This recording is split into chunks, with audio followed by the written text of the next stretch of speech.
for this year, do you think I should keep score? Just to make it a little bit more because remember we talked about doing like an around the horn kind of thing, whereas I award points based on my own, like a criteria only known to me, and for like best answer and stuff like that. The reason I never did that is because I didn't have the ability to do that, but I currently do. Like so if you want, we can make like the lightning round a competition. And we could do it around the horn style where, I just award points like randomly with, no set criteria based on who I think, had the best answer.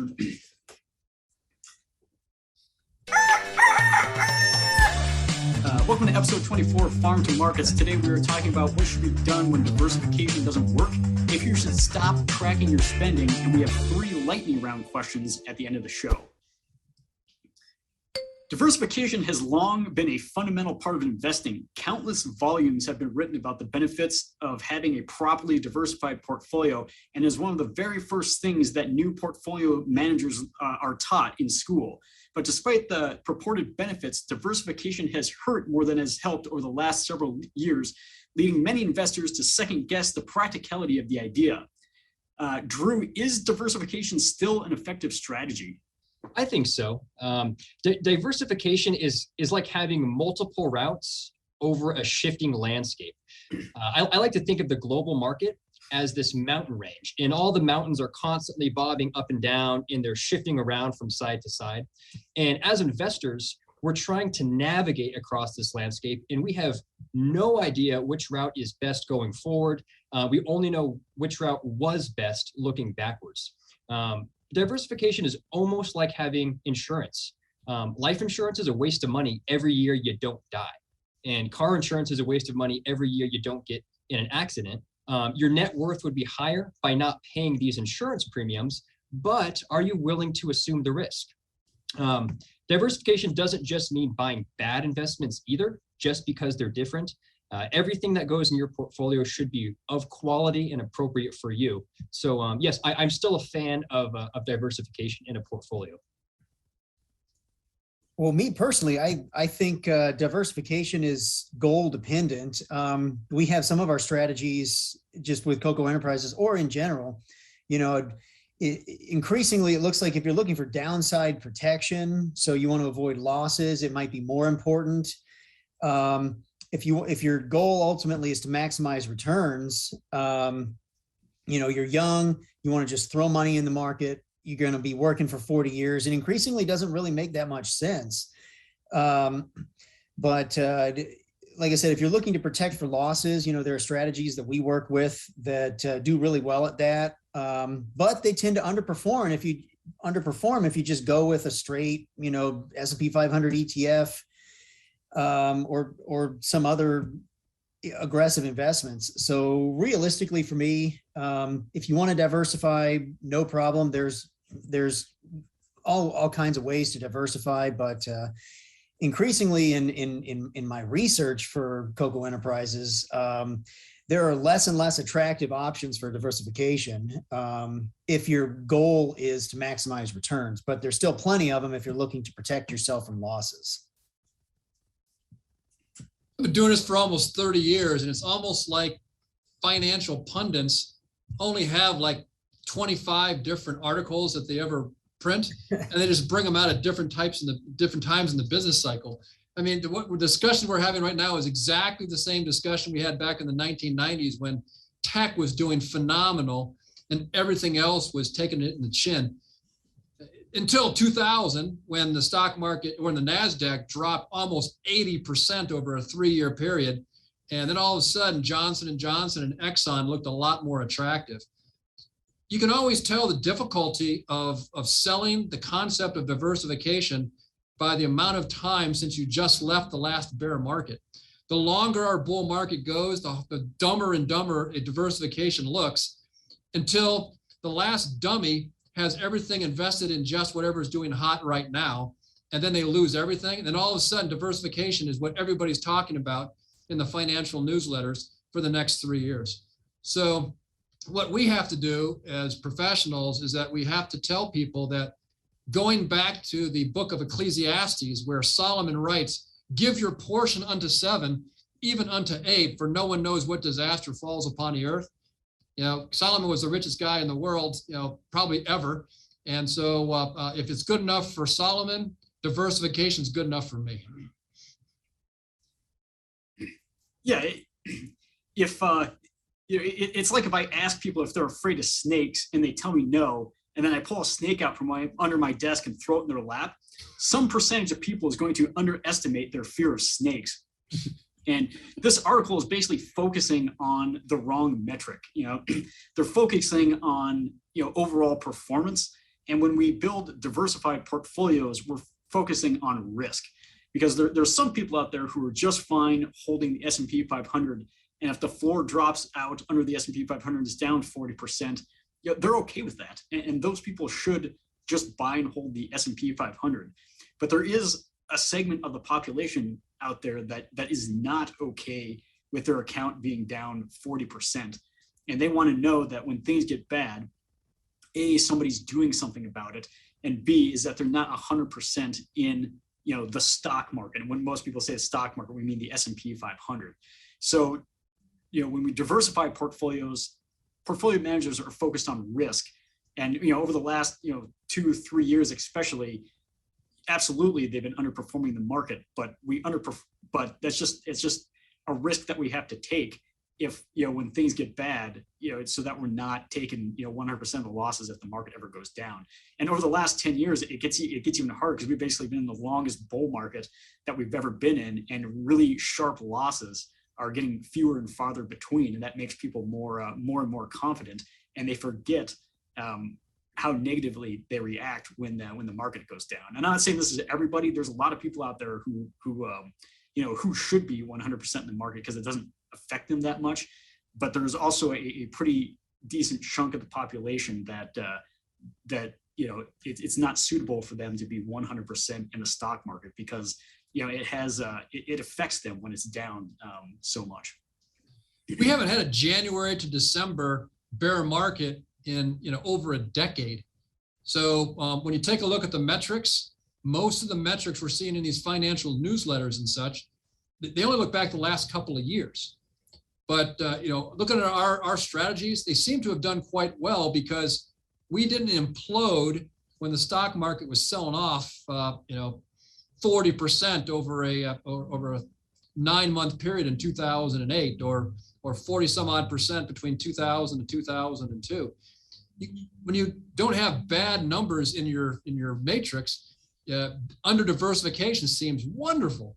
It's only when you have bad markets that all of a sudden you go, oh yeah, now I remember why we do this. Mm-hmm. So maybe that's what we need. We need a little winter kill here with a bad market, just so that we get some new newsletters and new journalists coming up with new material.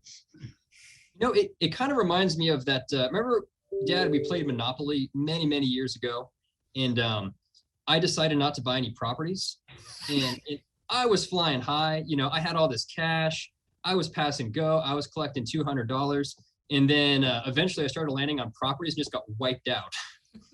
I think that was my first intro to diversification. I do remember that. You were a sore loser. I was. Not better. All right, moving on. So is that many financial advisors have espoused the value of keeping a detailed budget to become financially secure. However, some advisors, as noted in a recent Wall Street Journal article, believe that keeping a detailed budget is unsustainable and it would be better to just pay yourself first and then spend the rest. Drew, what do you believe? I believe that we shouldn't let people pander to our laziness. The argument that the Wall Street Journal article made against having a detailed budget is that it's hard and difficult to sustain. Okay, yeah, budgeting is hard and difficult to sustain, but that's not a good reason not to do it. A workout regime is hard and difficult to sustain. Maybe we should just ditch exercise.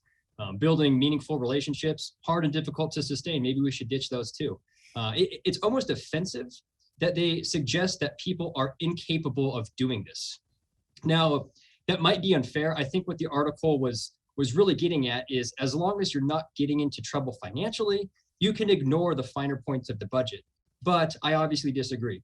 Whether you're rich, whether you're poor, good with money, bad with money, I think it's always important to be disciplined and have a detailed budget.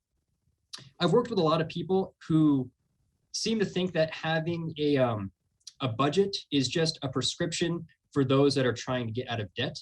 But really, a budget is just a window that allows you to look into your spending habits and into your lifestyle. It allows you to maintain control of your spending in that lifestyle.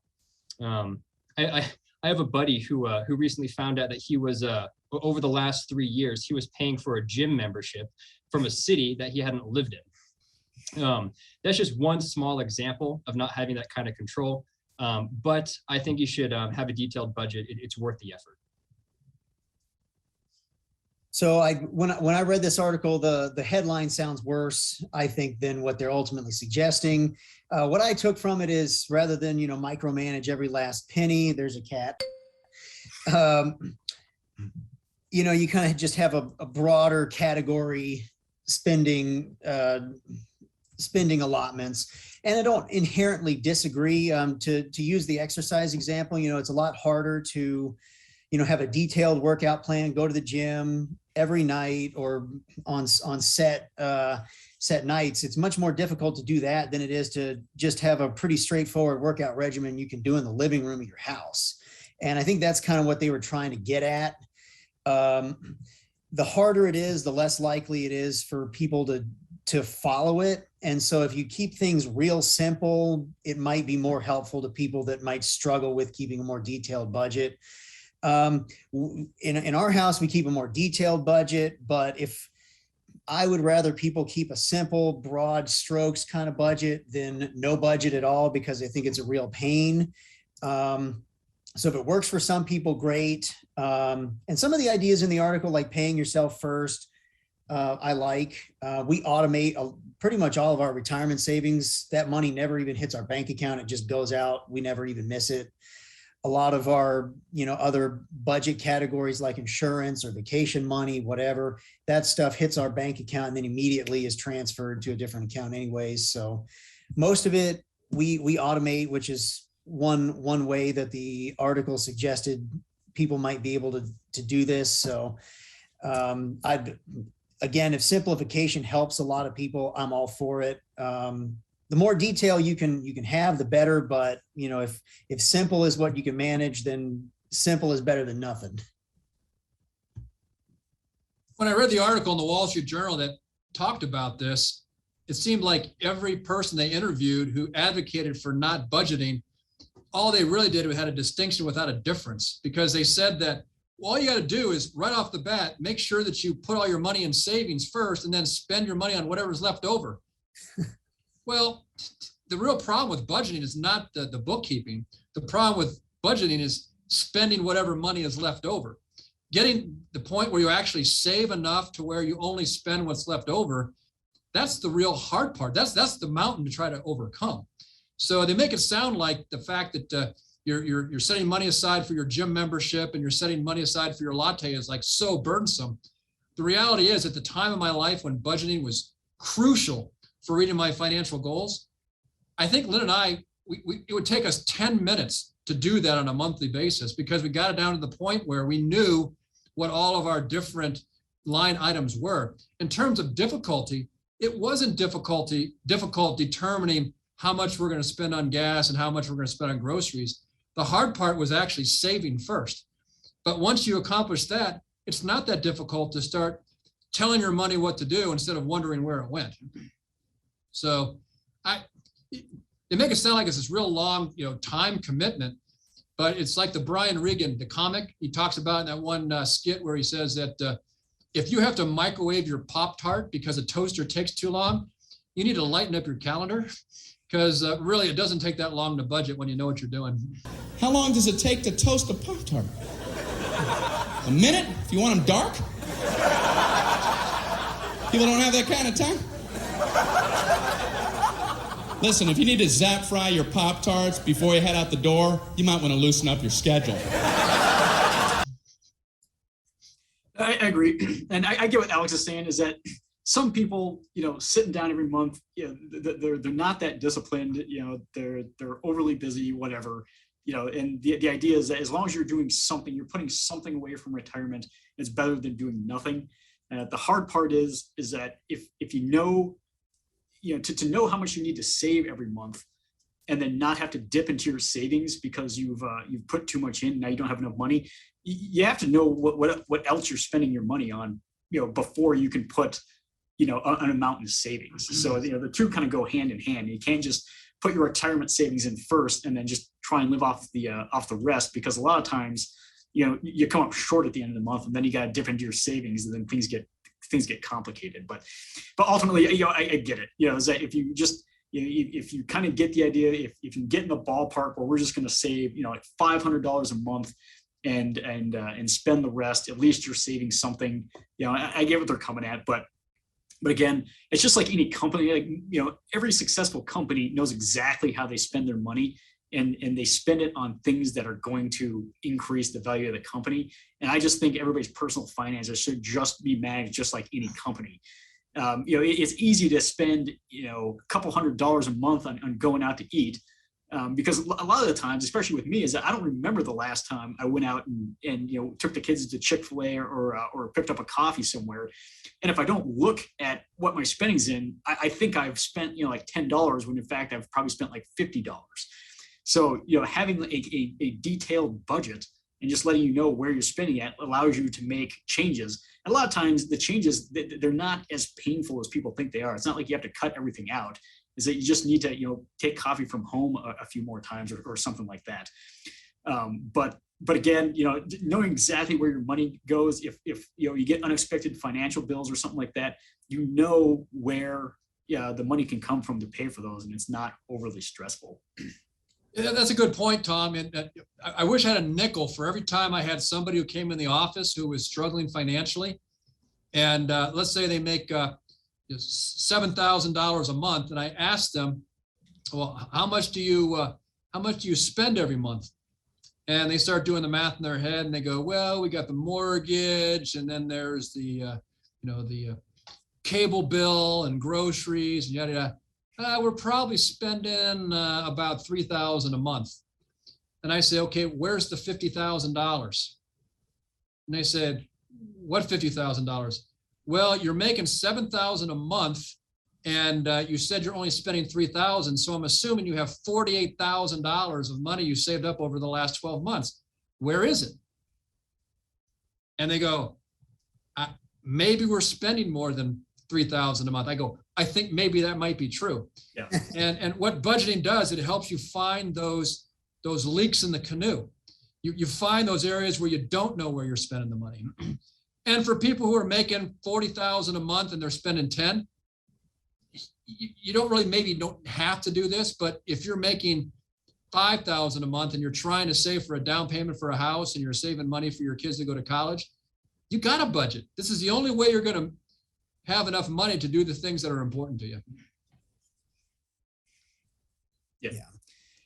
I agree. I've had situations where I've done financial retirement planning scenarios. I'm like, hey, great. If you continue to put $20,000 away a year until your retirement, you guys are going to be set. And they're like, well, this is completely unrealistic. I was like, well, why?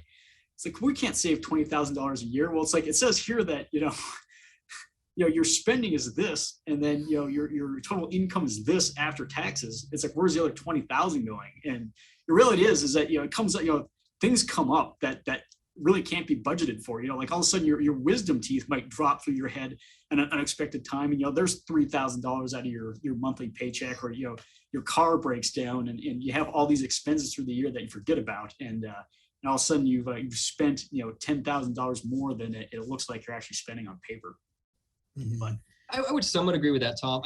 I think you should, after budget, it takes a while to get it going. It takes a few months, a few years, but after a while you can kind of anticipate even unknown expenses. Kayla and I, we have different categories for if we lose our phone, or if we do have to get our wisdom teeth out, or if the car explodes. Just for these one-off things that might happen, we just put a few dollars a month into that just to anticipate it happening. yeah, and that's because you have a detailed budget. And I'm just talking for people who just, you ask them what their budget is, and then they just add up all their expenses in their head. and then they're wondering why they're coming up, $10,000 to $20,000 off. It's because there's all kinds of stuff that's not part of your monthly expenses that cost a lot of money. Yeah. Well, I would say my final thought is just to reiterate, I thought reading this article, it was probably written more for people who are doing nothing right rather than people who are already doing the right things.